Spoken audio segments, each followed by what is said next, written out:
Alrighty, ladies and gentlemen, we have quite a bit of a conversation to have today because as we're all aware, the Wuthering Waves version 3.1 livestream has just occurred. And while Wuthering Waves is naturally coming with, in 3.1, some of the craziest rewards you've ever seen, you can just see that there's a raw fucking, if you want the totals over here, this is about 40 pulls, right? You got the 20, 10 standard, you got the other 10 over here, 5 of those standards, so that's going to be 30, and then you got the 10 pull over there, the 1600 for that 40 total. Then you factor in the corals too. Bro, I think you're closer to like, what is it, like 61 just from like logging into the patch? So yeah, 61 total pulls just from like logging into the patch, and then you're going to have, right, you know, a good number of those being standard. I think it's like 22 of them.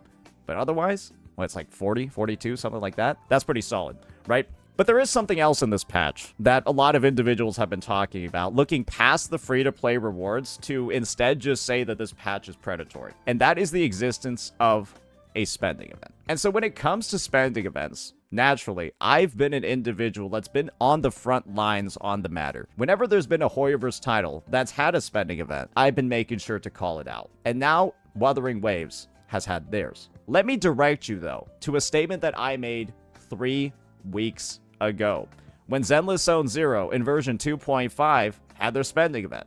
Are y'all ready for my take? Let's hear this out. Knowing that you've had 3 basically in a row in your other game, I'm referencing there the 5 spending events Hoyoverse had with Honkai Star Rail 2.3 in Castorus, or sorry, 3.2 in Castorus. Then they had 3.4 with their Archer Light Cone. Then they had ZZZ 2.3 and 2.4 for their Vivian skin, which operated like the Archer Light Cone. Then they had ZZZ 2.5, featured in this video, where they had another spending event as well. So Hoyoverse is on their 4th spending event, or sorry, Hoyo's on its 4th spending event in 6 months. WuWa's on its first one.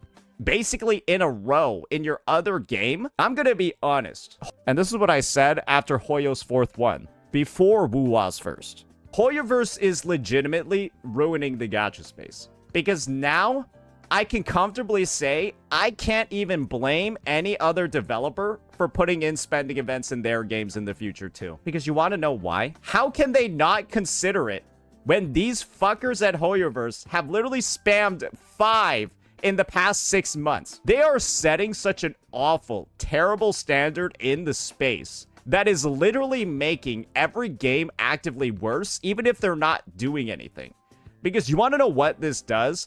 This builds pressure on every other dev to start putting shit like this, spending events like that, pay-to-win mechanics like this into all of their games too.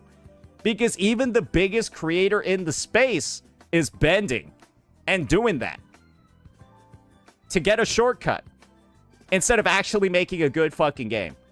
Guess what HSR and ZZZ wouldn't need if they were just better games? They wouldn't need spending events because people would just pay money on them without feeling pressure to buy FOMO, pay to win, and other mechanics. And so great. They've now set a new industry standard, just like I said they would.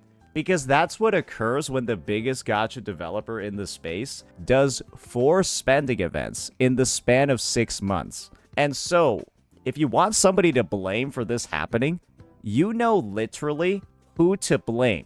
I'm not going to necessarily blame Kuro. Sure, they did it. But this is after seeing Hoyo do it 4 fucking times. 4 times in 6 months. And the best part is, Hoyo just does these events on random fucking days. For random fucking reasons. Why the fuck did 2.3 and 2.4 have a spending event in ZZZ? There was nothing going on in that patch. WuWa did it for their Sentinel. Their Archon, by the way. Right? Archon equivalent. At the time that everyone was actually going to spend at the very least. So, now that we've gotten some of the specifics over there ironed out, let's actually start taking a look at, well, how the event actually works. So there is like a bunch of other stuff. I do want you to keep in mind that this is what you need to do for that 20 pull in game. Not a lot of actual crazy stuff. You just log in for this. Now let's start taking a look at the details of this spending event, the Moonlit Path. So the Moonlit Path is going to operate in this way. You'll have a bunch of different tiered rewards, and based off of what you purchase in the shop, you'll get a certain number of points. And then those points will lead to various rewards. It actually functions in a very similar way to ZZZ 2.5's actual quest. And you can see over here, right, all the different things are worth different amounts, but we have the store open on the side in my screen so we can do a bit of a direct translation, right, how much things will cost. So these are the list of rewards. And don't worry, guys, I don't think this is bugged. You might be surprised, though. That first tiered reward is 1 standard pull. That second tiered reward is 1 limited pull. That is a motorcycle accessory, a cosmetic. And then at this tier, the 4th one, you get the last pull in the rewards. For a total of 4 pulls. 3 limited, 2 weapon, 1 character, and then 1 standard pull. And do you want to know how much this costs to reach here?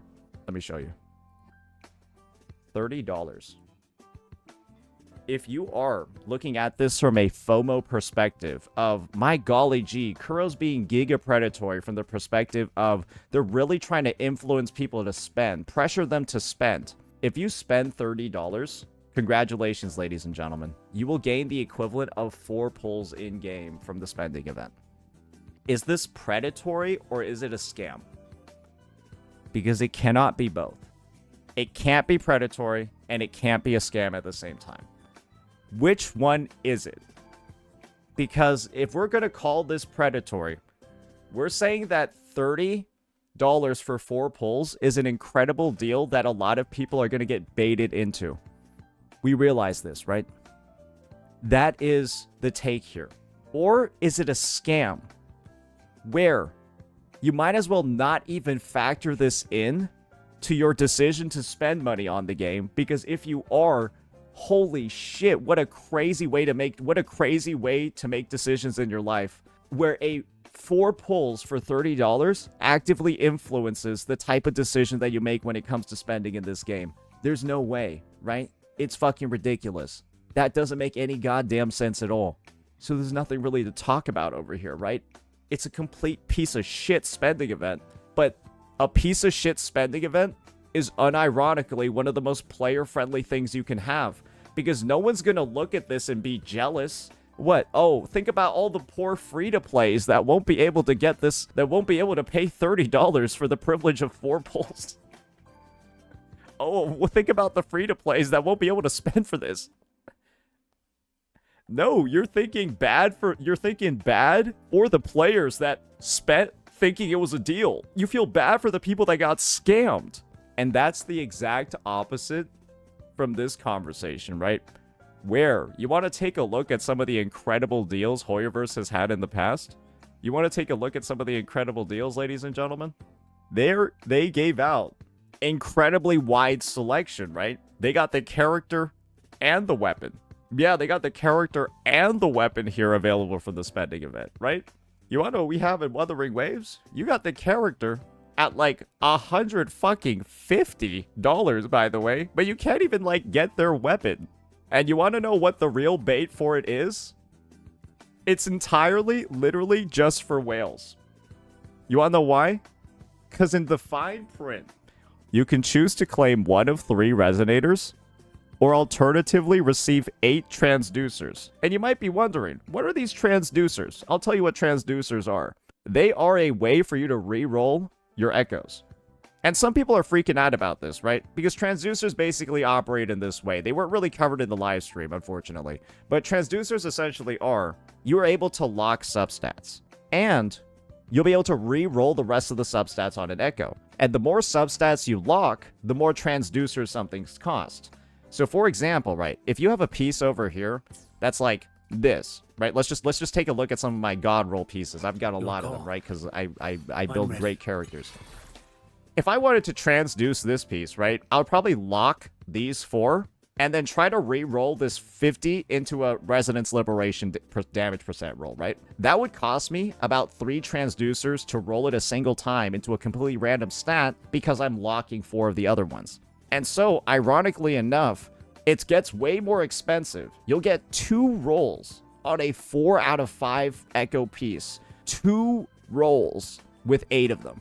So essentially, right, if you're looking at it from a value perspective, These 8 rolls, or these 8 transducers that you're getting, guys, over here, is enough to roll an echo like 2 times, 2.5 times. You also have another bonus over here where I think this is also at like the $100 mark for these transducers. You get 3. That's enough to roll an echo 1 time. Let me tell you how bad of a deal it is to spend money in pursuit of these. You're basically paying a premium for early access in this circumstance. Because after the update, ladies and gentlemen, after 3.1, you get transducers for 30 Afterglow Coral each. And then everyone after that is 60. And that's kind of expensive, right? But that's the point. These are meant to be a min-max item that you use for just straight up, like, min-maxing, upgrading gear. And if you're in a situation where you're using these, you're deciding to sacrifice other stuff in the game. Because you're deciding to roll echoes instead of building units or other characters, and you're min-maxing those echoes. It's literally for whales only, because this is to perfect your builds. And it's only done when you're done with everything else. And guys, if you want to know how whale bait these rerollers are as just at a baseline, every single one of these after the first 2 costs 60. That means 6 of them cost 360. 360, ladies and gentlemen, 360 is as much as a fucking dupe of a limited unit. So it's literally a whale bait over here. No actual player needs it. And obviously, this is just more whale bait down here. So all this spending event is literally for, because once again, guys, you can't even get these fucking characters' weapons. So why would you even get the unit? The intent is that people are all converting these for the 8 transducers and nothing else. This is really just a whale event. That's all it is. And it's the most useless thing because you could just select the weapon if you're looking for a standard one. Some people, this is just so that whales can get a head start on getting dupes for their weapons. Because you only need 1 copy if you're a free-to-play, and you got standard pulls and a standard banner where you can select stuff. So overall, hopefully this has explained why I don't have as negative of a viewpoint on this spending event and this system compared to maybe other CCs, other chats, or just other communities. I think that this is just a literal scam for anyone that isn't spending thousands of dollars on this game. But that's just my take. And I've given all the reasons for why. So yeah, I think Hoya's the reason for this. But if there was a spending event that I could have in a game, I think this is definitely one of the ones where there's almost no FOMO at all. Let me know what you all thought. Peace out.